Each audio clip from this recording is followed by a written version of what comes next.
Bonjour, je m'appelle Louis Farcy et sur ce projet, j'ai été producteur et game designer. Bonjour à tous, je m'appelle Gwenaëlle Debord, je suis historienne en doctorat à la Sorbonne et je travaille sur la justice dans l'Antiquité romaine. Notre jeu s'appelle Ex Decreto.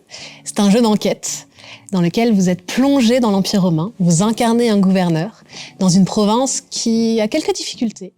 Il y a des résistances, il y a un soulèvement qui commence à apparaître. Donc vous avez 5 jours pour rendre la justice de façon, disons, le plus équitable possible, afin d'éviter que votre province ne rentre en révolte contre vous et que vous vous en fassiez chasser. C'était la première fois que j'avais l'occasion de travailler avec autant de corps de métiers différents. Donc à la fois un producteur, un producteur et game designer, à la fois aussi des développeurs, des graphistes, un soundmaker. C'était passionnant, c'était hyper riche. Ça m'a amené beaucoup de choses sur 2 niveaux. Déjà sur le niveau juste de la recherche, en fait ils sont tous venus avec une curiosité et avec des questions que parfois je m'étais moi-même pas posées. Par exemple, quelle est l'ambiance sonore dans l'Antiquité romaine, si on fait de la musique, quels vont être les instruments. Donc en fait j'ai dû passer des coups de fil un peu dans tous les sens à des amis pour savoir qui travaillait sur la musique, etc. Et le deuxième aspect, ça a été un aspect plus lié au jeu. Donc comment se construit le développement d'un jeu, quelles sont les étapes, quels sont un peu les corps de métier, les spécialités de chacun. Et alors là-dessus, même si j'ai pas tout vu, parce que en fait moi-même dans le jeu j'ai été chargée de faire toute la partie énigme et enquête, donc j'avais aussi un travail, donc j'ai pas pu voir non plus tout ce que faisaient les autres, mais j'ai quand même appris plein de choses en fait, juste en observant. J'ai compris beaucoup de choses, compris le rôle de chacun. C'était une expérience extrêmement enrichissante de mon côté. De mon côté, c'est ma 3e participation à la Scientific Game Jam. Donc du coup, j'ai déjà fait 7 opus, le 5e, le 4e et le 3e. Du coup, producteur, c'est la personne qui est en charge de coordonner l'équipe, de faire en sorte qu'on n'ait pas droit dans le mur et que tout le monde fasse des trucs qui soient utiles, parce qu'en 48 heures, il faut optimiser le temps. Et game designer, c'est la personne qui est en charge de, je vulgarise un peu, la gestion des mécaniques et du coup qu'est-ce qui est proposé aux joueurs et pourquoi c'est proposé. On va plus juste appuyer sur un bouton pour appuyer sur un bouton. Il y a toute une logique de cohérence. Je considère un peu comme ça, le scientifique c'est notre cahier des charges déjà un peu préfet qui arrive. On a un cadre, on a des limites. Est-ce que c'est cohérent? Est-ce que c'est anachronique? Est-ce que ça? Est-ce que si? Et on a épluché ton sujet avec un soupçon de jeu vidéo qu'on essayait de mettre et du coup on a obtenu du coup je trouve un assez bon mélange entre la pédagogie et l'amusement en jeu. En fait, c'est ça, c'est que l'équipe voulait du réalisme. Donc elle me consultait très souvent sur plein de détails, de matière, d'atmosphère, de lieux, même de construction structurelle, etc. Et vous aviez vraiment à cœur, ça c'était incroyable, d'être le plus cohérent possible par rapport à la période d'études qui, pour moi, est l'Antiquité.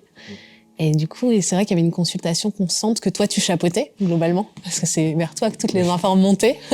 C'était un peu toi qui drivais tout ça. Concrètement, les 2 dernières heures de notre Game Jam se sont passées à voir notre développeur dans une galère impossible à gérer. Donc c'était très difficile et frustrant de rien pouvoir faire pour lui et de le voir se débattre. C'est exactement ça. On a eu du coup le fameux problème de branche pour disons traduire, entre guillemets, ça va être une fusion du travail qui s'est mal faite. Et lorsque les 2 développeurs ont voulu rejoindre chacun ce qu'ils avaient fait, il y a eu des petits problèmes de fusion, justement. Donc on a rendu un jeu au bout de 2 jours qui n'était pas achevé. Et la chance qu'on a eue, c'est que toute l'équipe était extrêmement motivée, faut le dire, pour le finir. Donc aujourd'hui, on a un jeu qui bug pas, qui est fini, avec tout qui est implémenté, donc qui est jouable complètement. Apparemment, on s'amuse, ce qui est plutôt positif. Ça vient pas de nous. Exactement. Et en plus, personnellement, en tout cas, je compte l'utiliser comme support pédagogique, donc contente que sur la semaine qui a suivi la Game Jam, on ait réussi à achever, en tout cas, et à incarner l'idée qu'on en avait au départ. Du coup, pour moi, c'est une première à ce festival. Je l'ai découvert du coup via la Jam, via le partenariat justement. Tout est une découverte. Le fait qu'il y ait des conférences, les thématiques, pouvoir discuter autre de la Jam, discuter notamment relativement à l'histoire, comme on a parlé de thèses, des personnes qui étaient en train d'écrire et tout, etc.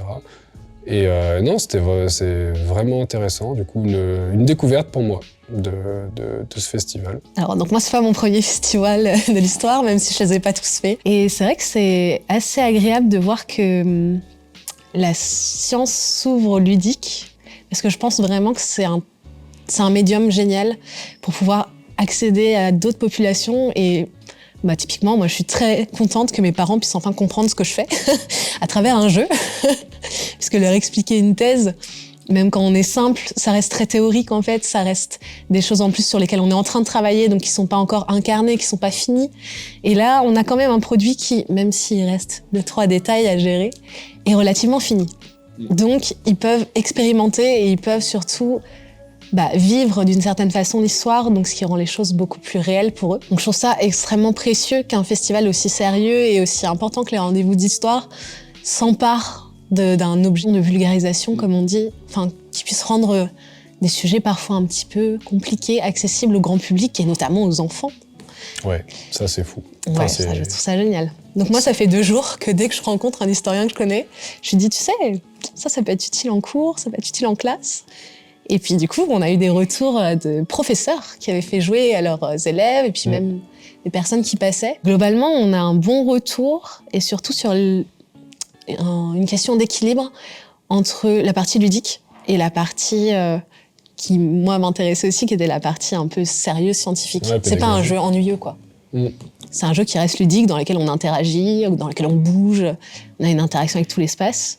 Et à la fois, c'est un jeu qui apporte des infos. Donc, très contente qu'on puisse le présenter ici, que ça a été porté par les rendez-vous d'histoire, et je pense que ça peut être un format qui, s'il est amené à être continué, à se reproduire, peut vraiment donner de belles choses dans le futur. Pour une fois, on voit le public. Non mais, ça paraît tout con à dire, mais juste avant, on drop le jeu, puis t'attends une semaine, puis tu vois des voix, et c'est un chiffre, c'est un nombre. Tu vois le truc et t'es en mode d'accord. Et là, tu vois les personnes qui calent sur des jeux, sur des mécaniques, qui te font des retours.